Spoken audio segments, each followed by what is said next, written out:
Salam alaikum, merci de me rejoindre pour cette nouvelle vidéo dans laquelle je vais corriger avec vous un exercice concernant le chapitre sur le mouvement des planètes et des satellites. Alors cet exercice est extrait de l'examen national 2012, session de rattrapage pour l'option de sciences physiques. Lisons d'abord l'énoncé de l'exercice. Alors la planète Jupiter, Mushtari, est la plus grande planète du système solaire. Elle constitue, avec les 66 satellites naturels gravitant autour d'elle, un univers miniaturisé dans ce système.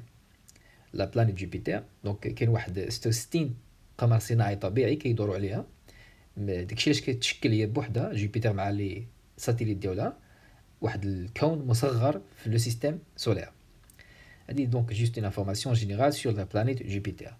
Le but de cet exercice est d'étudier le mouvement de Jupiter autour du Soleil et de déterminer quelques grandeurs physiques caractérisant cette planète. Nous avons comme données les valeurs de la masse du Soleil, la constante d'attraction universelle et la période de révolution de Jupiter autour du Soleil. On considère que le Soleil et Mars هو المريخ تخيل يحطوا لك اكزرسيس في ليكزامان فينال كيقول لك ايتوديو لا بلانيت جوبيتر في الاخر كيكتب لك هنا مارس دونك هذا راه خطا دونك هذا خصها تكون جوبيتر. On considère que le Soleil et Jupiter sont à répartition sphérique de masse et on note la masse de Jupiter M indice G. Donc ديما هاد الاشخاص كنقراوها وكندوزو ما كنركزوش عليها. دونك غير خصكم تعرفوا علاش كنقولوا ديما باللي لي بلانيت et les satellites خص تكون عندهم واحد لا répartition sphérique de masse. Pourquoi est-il important de préciser que la répartition de la masse des corps est à symétrie sphérique? Donc la réponse est simple. Si la répartition de la masse est sphérique et à symétrie sphérique, on peut alors considérer que toute la masse du corps est concentrée en son centre. Toute la masse du corps est concentrée en son centre, qui est donc bien sûr une condition pour appliquer la deuxième loi de Newton. D'accord? Donc c'est juste pour dire que je peux appliquer la deuxième loi de Newton. On néglige les dimensions de la planète Jupiter devant la distance qui la sépare du centre du Soleil. Donc la dimension de la planète Jupiter est négligée devant la distance donc, du Soleil et Jupiter. D'accord? La dimension de la négligée la distance entre le Soleil et Jupiter. Ainsi que on va négliger aussi les forces qui lui sont appliquées devant la force d'attraction universelle entre elle et le Soleil. Ça veut dire que la seule force qu'on va considérer entre Jupiter et le Soleil, c'est la force d'attraction universelle. On va négliger toute autre force. Alors, premièrement, détermination du rayon orbital de Jupiter et sa vitesse. On considère que le mouvement de Jupiter dans le repère héliocentrique est circulaire de rayon orbital R. Première question, écrire en fonction de mj, ms, g et r l'expression de l'intensité de la force de gravitation universelle exercée par le Soleil sur Jupiter. Alors, donc ici c'est simple. Donc l'expression de la force d'attraction universelle exercée par le Soleil sur Jupiter, donc il est proportionnel à la constante d'attraction universelle et aussi donc le produit entre les masses des deux corps, ça veut dire la masse de Jupiter et la masse du Soleil, divisé par la distance qui les sépare au carré. Donc voici l'expression de la force d'attraction universelle exercée par le Soleil sur Jupiter. D'accord? Donc voici l'expression. La question 1.1 est simple. D'accord? Passons à la question suivante, la question 1.2. Alors, en appliquant la deuxième loi de Newton, écrire les expressions des composantes du vecteur accélération dans le repère de Freinet, donc Freinet sans i, et déduire que le mouvement de Jupiter est circulaire uniforme. On va commencer par déterminer d'abord les composantes du vecteur accélération, et puis on passe pour déterminer la nature du mouvement. Alors, on applique directement donc la deuxième loi de Newton. On va commencer comme d'habitude par le système étudié. Donc dans ce cas, ce qui est en mouvement, c'est la planète Jupiter, et donc le système étudié, c'est Jupiter. Pour le bilan des forces, alors nous avons une information importante dans l'énoncé.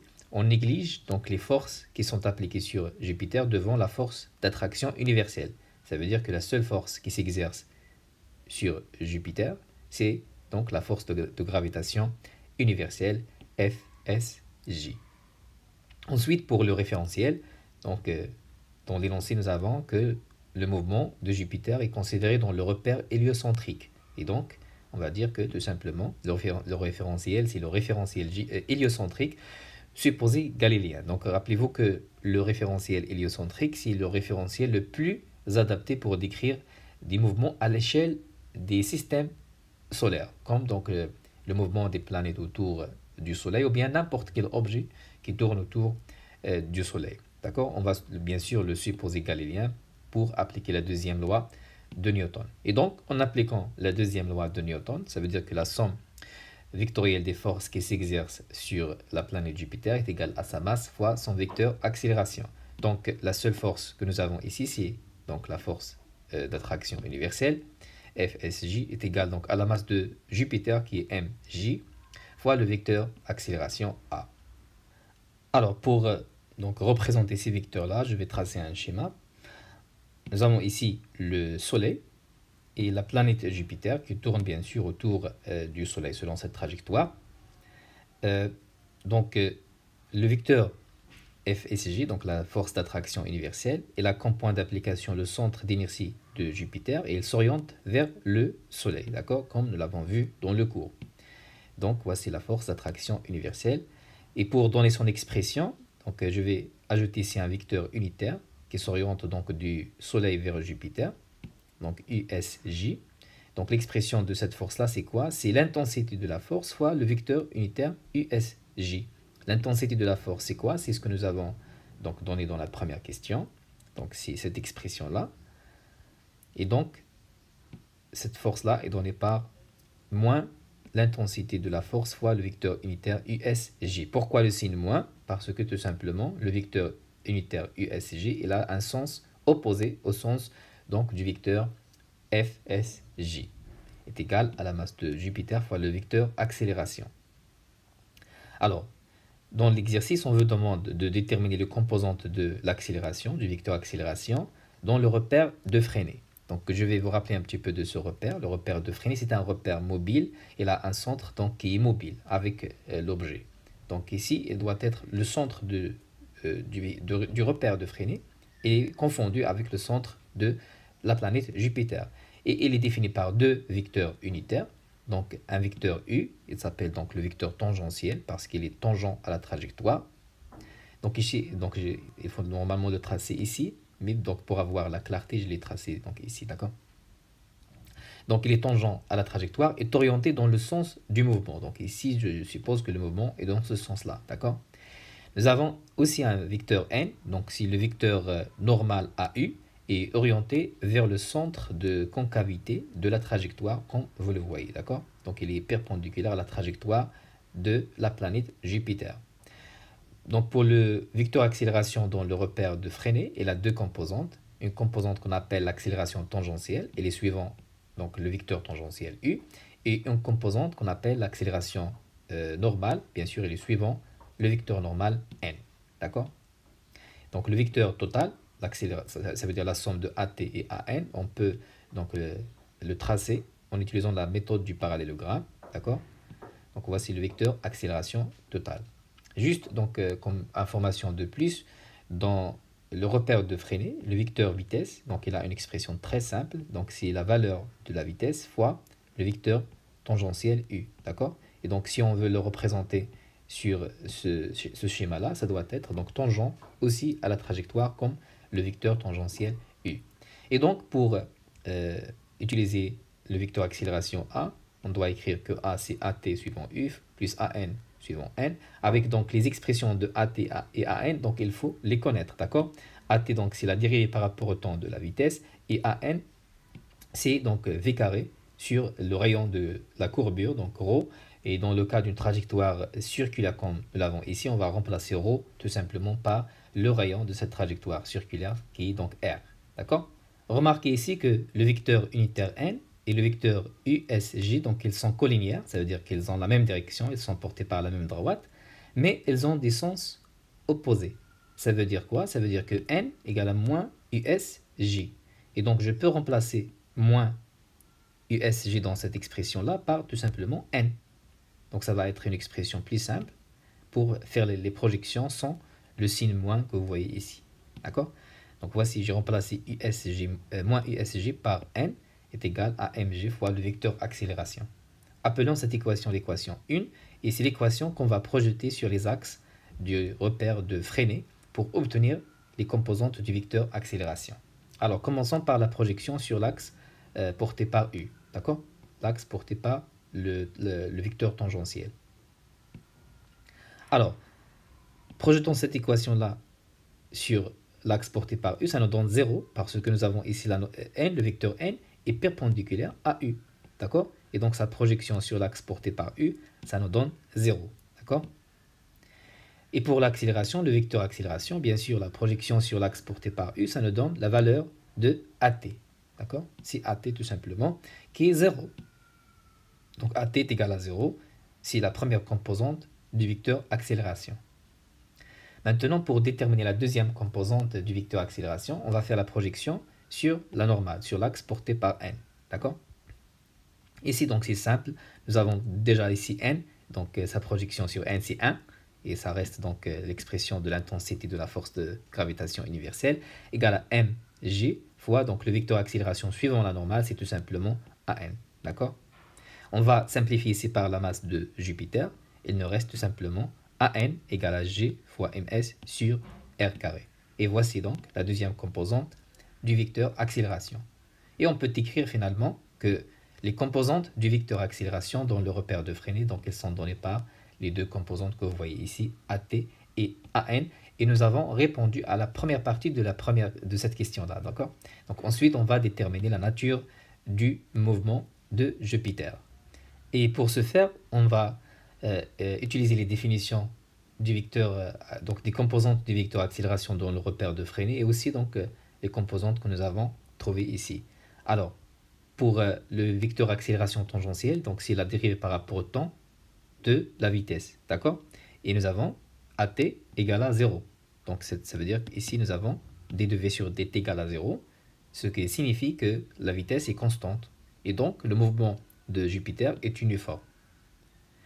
De plus, pour donc l'accélération normale, nous avons donc cette expression-là que nous avons trouvée donc, auparavant. Et pour AN, l'expression de AN dans le repère de Freinet, c'est V carré sur ρ. Et ρ, donc on va la remplacer par R, qui est donc le rayon de la trajectoire circulaire. Donc nous avons AN égale à V carré sur R. Donc on va remplacer AN ici par son expression. Donc V carré sur R est égal à G fois MS divisé par R carré. On simplifie ici par R. Il nous reste donc finalement R est égal à GMS divisé par V carré. Donc cette expression-là, pour le rayon, est constante. Pourquoi? Parce que la constante de gravitation universelle, la masse du Soleil et la vitesse, elles sont donc constantes. Ça veut dire quoi? Ça veut dire, donc lorsque vous avez le rayon est constant, ça veut dire que la trajectoire est circulaire. Et donc, nous avons finalement que le mouvement de la planète de Jupiter est uniforme circulaire. D'accord?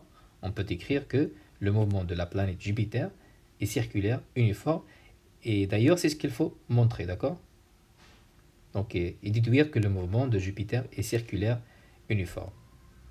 Passons à la question suivante, la question 1.2b. Montrer que la troisième loi de Kepler, elle s'écrit sous cette forme-là. D'accord? Donc T carré sur R3 égale à 4T carré sur G fois MS.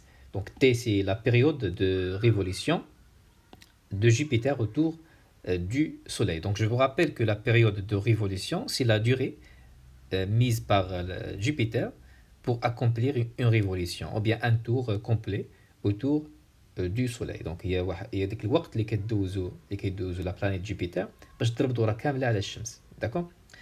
Puisque nous avons ici une trajectoire circulaire de rayon R, donc on sait dans ce cas comment écrire l'expression de la période de révolution de Jupiter. Donc c'est 2πr divisé par V, donc par définition. 2πr, c'est tout simplement le périmètre de cette trajectoire circulaire. Donc le mohit est la trajectoire circulaire et V, c'est la vitesse de Jupiter. Donc pour l'expression du rayon R, donc il est donné ici, donc c'est G fois ms sur v carré. Donc on va essayer d'extraire l'expression de v et l'écrire en fonction de r. Pourquoi? Parce que donc on cherche à écrire finalement cette équation-là. Donc il faut laisser r dans l'équation. Donc on va écrire v en fonction de r. Alors, nous avons r égale à g fois ms sur v carré. Ça veut dire que v carré, c'est gms divisé par r. Donc, je vais faire entrer la racine carrée pour se débarrasser de ce carré. Nous avons donc v égale à la racine carrée de g fois ms divisé par r. Donc, je vais remplacer l'expression de v dans l'équation 2. Donc, ça va être t égale à 2πr. Donc, puisque v ici dans le dénominateur, ça veut dire qu'on va avoir la racine de l'inverse de ce que vous voyez ici. Ça veut dire racine de r sur g fois ms. Donc, je vais faire entrer r que vous voyez ici à l'intérieur de la racine carrée. Ça va devenir donc r à la puissance 3. D'accord? Et ensuite, donc, puisqu'on cherche t carré, t carré sur r à la puissance 3. D'accord? Donc, je vais élever t au carré pour éliminer la racine carrée que vous voyez ici. Donc, nous avons t carré égale à 4p carré, r à la puissance 3 divisé par g fois ms. Et donc, on va diviser des deux côtés par r à la puissance 3. Donc, t carré sur r à la puissance 3 est égal à 4p carré sur g fois ms. Et c'est l'équation qu'ils ont demandé. Donc, on a vérifié la troisième loi de Kepler. Alors ici, donc, il faut faire attention. On a dit les élèves qui ont un problème في les remplacements. شنو خصني نرمبلاسي شنو خصني نخلي. انا في ليكواسيون راه عندكم ديجا تي و ار في ليكواسيون، دونك هادو خصهم يبقاو. فاش كتحطوا الديفينيسيون ديال بيريود دو ريفوليسيون، هاد ار خصها تبقى وهاد تي خصها تبقى. دونك هاد في هي اللي خصنا نحيدو حيت ما كايناش ليكواسيون الاخرانيه. دونك حنا فاش خدينا هاد ليكسبريسيون ديال الغيون ما غاديش نمشيو نعوضوا الغيون هنايا بالاكسبريسيون ديالها، لا الغيون خصو يبقى حيت كاين في ليكواسيون هنايا. دونك اللي خصنا نبدلوه، اللي خصنا نرومبلاسيو هو في. داكشي علاش فاش حطيت ليكسبريسيون ديال الغيون جبت منها ليكسبريسيون ديال في، و في هي في الاخر اللي رومبلاسيت هنايا. داكور؟ اللي فيها ديجا ار اللي محتاج انا في ليكواسيون ديالي. D'accord? Donc il faut suivre la démarche les شفتو هنايا في le genre de question. Passons à la question suivante, la question 1.3. Alors, s'assurer que R égale à peu près 7,8 fois 10 à la puissance 11 mètres. Donc, c'est l'application numérique donc pour le rayon de la trajectoire circulaire.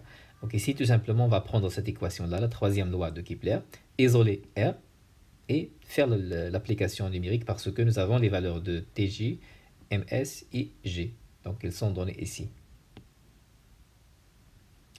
Alors, donc, on va partir de la troisième loi de Kepler. Donc, on cherche R. La première chose, il faut inverser cette équation-là. Donc, R3 sur TG carré est égal à GMS divisé par 4pi carré. D'accord? Et ensuite, nous avons R à la puissance 3 égale à donc G fois MS divisé par 4pi carré fois TG carré. Donc, on a multiplié des deux côtés par TG carré. Et R, c'est quoi? C'est tout simplement la racine troisième de ce que vous voyez ici. Donc, vous avez ici R à la puissance 3, donc c'est la racine troisième, et non pas la racine carrée. Donc, R est égal à la racine troisième de cette expression-là. Donc, pour faire l'application numérique, il faut savoir que dans la calculatrice, la manière la plus simple, c'est d'appliquer donc cette formule-là. Donc, vous avez la racine énième de x est égale à x à la puissance 1 sur n. Donc, vous allez prendre ce qui est à l'intérieur de la racine carrée et donc faire la puissance à la puissance 1 sur n. Donc, ici, ça doit être tout ce que vous voyez ici à la puissance 1 sur 3. D'accord? Alors, on va faire l'application numérique. Nous avons R est égal à la racine troisième de... Donc, G, c'est quoi? G, donc, il est donné dans l'exercice. C'est 6,67 fois 10 à la puissance moins 11. D'accord? Fois la masse du Soleil, qui est donc 2 fois 10 à la puissance 30. Et donc, TJ carré, c'est tout simplement 3,74 fois 10 à la puissance 8. Donc, je vérifie juste est-ce que donc, les unités, ce sont les unités du système international. D'accord? Donc, il ne faut pas oublier le carré ici. Divisé par 4 pi carré, et on trouve finalement la valeur du rayon de la trajectoire circulaire de Jupiter est égale à peu près 7,8 fois 10 à la puissance 11 mètres. Et donc, c'est la valeur qu'ils ont donc demandé dans l'exercice. On passe à la question suivante, la question 1.4. Alors, déterminer la valeur de la vitesse v de révolution de Jupiter autour du Soleil. Donc pour déterminer l'expression de la vitesse d'abord, on va utiliser la définition de la période de révolution, donc l'expression que j'ai donnée ici, d'accord? Parce que maintenant nous avons la valeur de R, ce que nous venons juste de calculer, et donc on peut calculer la valeur de V en utilisant cette équation-là, d'accord? Alors, on a donc la période de révolution de Jupiter, c'est 2πr divisé par V. On va isoler V, donc V c'est tout simplement 2πr divisé par Tg, donc la période de révolution. Et on va faire tout simplement maintenant l'application numérique de pi fois R, qui est donc 7,8 fois 10 à la puissance 11, divisé par Tg, donc Tg c'était, donc 3,74 fois 10 à la puissance 8 secondes. Et donc on trouve finalement la valeur de cette vitesse-là est égale à 1,3 fois 10 à la puissance 4 mètres par seconde. Passons à la dernière question de cet exercice. Donc ça demande un peu de réflexion. Détermination de la masse de Jupiter. On considère que la Lune Io, l'un des satellites découverts par Galilée, est en mouvement circulaire uniforme à une distance R' égale à 4,2 fois 10 à la puissance 8 mètres du centre de Jupiter. Donc vous avez cette lune qui s'appelle Io, il tourne autour de Jupiter, d'accord? La période de ce mouvement est TI égale à 1,77 jours. Ça veut dire qu'il prend 1,77 jours pour donc faire un tour complet autour de Jupiter. On néglige les dimensions de Io, donc de la Lune Io, devant les autres dimensions, ainsi que les forces qui lui sont appliquées devant la force d'attraction universelle entre lui et Jupiter. Ça veut dire que la seule force qui s'exerce sur la Lune, c'est la force d'attraction universelle appliquée par Jupiter sur la Lune Io. En étudiant le mouvement de Io dans un repère d'origine confondue avec le centre de Jupiter et supposé galiléen, déterminer la masse de Jupiter. Donc ici, on va déterminer la masse de Jupiter en étudiant le mouvement du satellite Io autour de Jupiter. Donc ici, remarquez qu'on n'a aucune relation qui contient la masse de Jupiter. Donc ici, nous avons la troisième loi de Kepler, elle contient la masse du Soleil et non pas de Jupiter. Mais puisque le satellite, ou bien donc la Lune Io, est au mouvement donc circulaire uniforme autour de Jupiter, comme dans le cas de Jupiter autour du Soleil.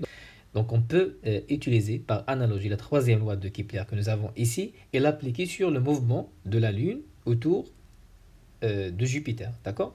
Donc ici, ce qu'on va faire. Alors, donc selon la question B, la troisième loi de Kepler, pour le mouvement de Jupiter autour du Soleil est donnée par cette relation-là. D'accord? Et puisque nous avons dit que la Lune est haut, et donc elle est en mouvement circulaire uniforme, donc juste pour vous donner un schéma sur le mouvement de Io. Donc voici le Jupiter, voici Io qui tourne autour de Jupiter. Donc la force exercée, donc la force d'attraction universelle exercée par Jupiter sur Io, donc il a comme point d'application le centre d'inertie de Io, et donc il s'oriente vers le centre d'inertie de Jupiter, donc F, G, Io. Donc c'est juste par analogie à ce que nous avons vu dans le cas du mouvement de Jupiter autour du Soleil. Donc c'est exactement la même chose, mais maintenant nous avons le mouvement de la Lune Io autour de Jupiter. D'accord? Donc comme j'ai dit, puisque la Lune Io est en mouvement circulaire uniforme, par analogie au mouvement de Jupiter autour du Soleil, donc la troisième loi de Kepler pour le mouvement de la Lune Io est donnée par cette formule-là. D'accord? Donc je vais appliquer exactement la troisième loi de Kepler sur le mouvement de la Lune autour de Jupiter. Donc j'ai remplacé ici la période de révolution de Jupiter par la période de révolution de ce satellite, bien de la Lune. Et donc la distance entre donc, le Soleil et Jupiter est remplacée par la distance entre Jupiter et Io, donc ici R', d'accord, R' à la puissance 3. Et donc la masse donc, du Soleil qui est au centre est remplacée par la masse de Jupiter qui est au centre. D'accord? C'est tout simplement la troisième loi de Kepler pour le mouvement de la Lune Io autour de Jupiter. Et donc, ce qui reste maintenant, c'est, désolé, la masse de Jupiter qu'on cherche. Donc, la masse de Jupiter, c'est quoi? C'est 4p carré fois r prime à la puissance 3 divisé par g fois ti carré. D'accord? On va faire l'application numérique. Alors, nous avons 4p carré. R prime, donc, il est donné dans l'exercice. R prime, c'est 4,2 fois 10 à la puissance 8 mètres. D'accord? À la puissance 3, donc il ne faut pas oublier la puissance, divisé par g qui est 6,67 fois 10 à la puissance moins 11, fois, donc TI, la période de révolution, donc il est donné en jours, je pense, oui. Oui, donc TI, c'est 1,77 jours. Donc on doit, bien sûr, convertir les jours vers donc, le système international, qui est la seconde. La période, c'est un temps, et donc on doit la convertir en secondes. Donc on sait qu'un jour, c'est 24 heures, et une heure, c'est 3600 secondes. Et donc le jour, c'est quoi? En secondes, c'est 24 multiplié par 3600, tout simplement. D'accord? Donc c'est 24 fois 3600, donc pour obtenir, bien sûr, la période de révolution en secondes. Donc il ne faut pas oublier, bien sûr, le carré que nous avons ici. Et en faisant ce calcul, on trouve que la masse de Jupiter est égale à 1,87 fois 10 à la puissance 27 kg. Alors, donc, c'était la dernière question de cet exercice. À la prochaine fois. Salam alaikum wa rahmatullahi wa barakatuh.